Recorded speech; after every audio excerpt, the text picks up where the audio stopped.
Bienvenue sur LinguaWire français A2. Aujourd'hui, deux histoires, la forte chaleur en Europe et la diplomatie du Bangladesh. Pour vous aider à comprendre cet épisode, retrouvez les transcriptions, les traductions en anglais et le vocabulaire expliqué sur linguawire.com.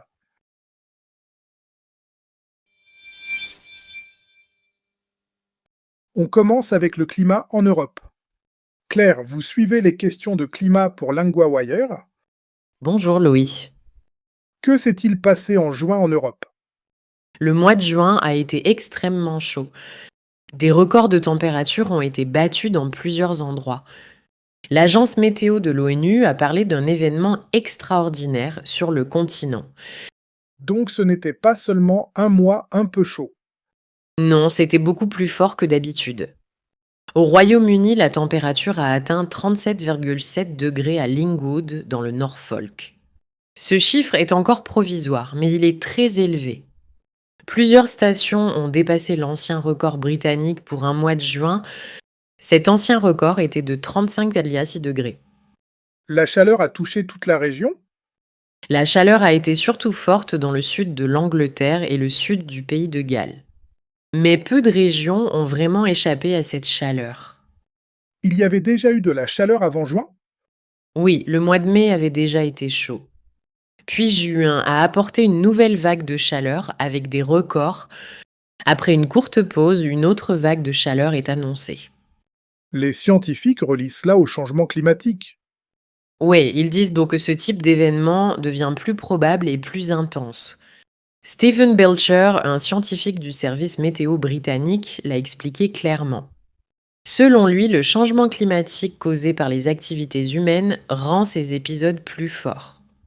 Qu'est-ce qui pousse ce réchauffement selon les scientifiques? Il parle surtout des énergies fossiles. Quand on brûle du charbon, du pétrole ou du gaz, cela libère des gaz dans l'air. Ces gaz gardent plus de chaleur dans l'atmosphère. Qui est particulièrement touché par cette chaleur? Les personnes qui travaillent dehors sont très exposées. Avec une chaleur extrême, leur santé peut être en danger. Donc ce n'est pas seulement une histoire de météo. Exactement, c'est aussi une question de santé, de travail et de sécurité. Et pour les scientifiques, ces chaleurs donnent une image du climat qui arrive en Europe.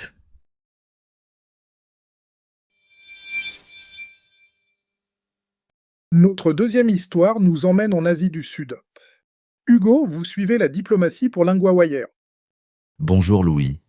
Le Bangladesh essaie de se rapprocher à la fois de la Chine et de l'Inde. Oui, le nouveau gouvernement du Bangladesh cherche un équilibre. Il veut améliorer ses relations avec l'Inde. Mais il cherche aussi plus d'investissements et de partenariats avec la Chine. Qu'est-ce qui est nouveau maintenant? Le Premier ministre Tariq Rahman a fait son premier voyage officiel à l'étranger le mois dernier. Il est allé en Malaisie, puis en Chine. Son voyage en Chine a attiré beaucoup d'attention. Pourquoi ce voyage en Chine est-il si important? Parce que, souvent, les nouveaux dirigeants d'Asie du Sud vont d'abord en Inde. Certains en Inde voient donc ce voyage comme un message envoyé à Delhi. Mais il faut rester prudent, c'est une interprétation politique, pas une preuve.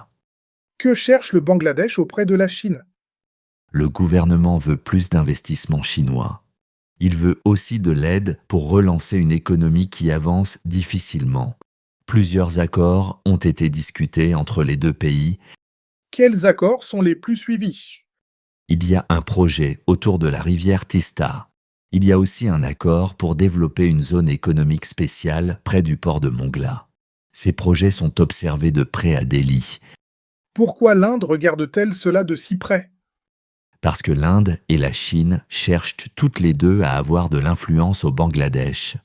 Le Bangladesh est un voisin important pour l'Inde.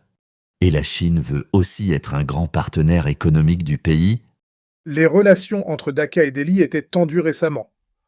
Oui, elles sont devenues froides après août 2024. À ce moment-là, Sheikh Hasina a été renversée après un grand soulèvement populaire. Elle a quitté le Bangladesh et s'est réfugiée à Delhi.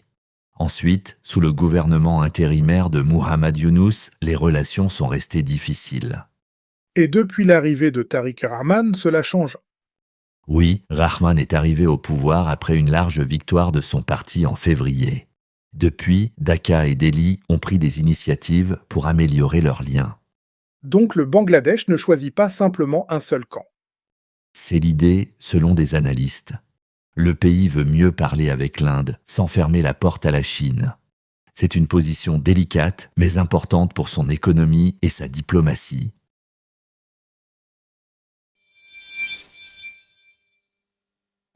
Passons au rappel de langue.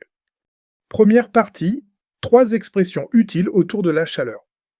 Première expression, une vague de chaleur. C'est une période où il fait très chaud pendant plusieurs jours. Dans l'histoire, une autre vague de chaleur est annoncée en Europe. Exemple, pendant une vague de chaleur, je ferme les volets l'après-midi. Deuxième mot, une canicule. Une canicule, c'est une chaleur très forte qui dure. Dans l'histoire, l'Europe a connu des épisodes de très forte chaleur. Exemple, pendant la canicule, il faut boire régulièrement. Troisième expression, être exposé. Être exposé à quelque chose, c'est être directement touché par un risque ou une situation. Dans l'histoire, les personnes qui travaillent dehors sont exposées à la chaleur. Exemple, sur un chantier, on est plus exposé au soleil. Deuxième partie, le verbe dépasser.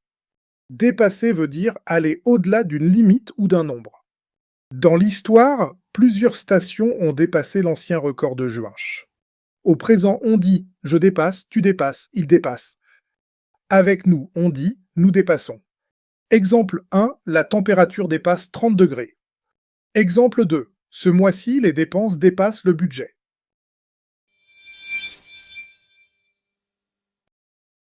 Before you go, do you actually know your level and your strengths and weaknesses? Take LinguaWire's quick language assessment. Comprehension, vocabulary, grammar, and listening are each scored separately, so you know exactly what to work on. From there, LinguaWire builds you a personal 12-week plan around your level, goals, and availability. Start at linguawire.com today.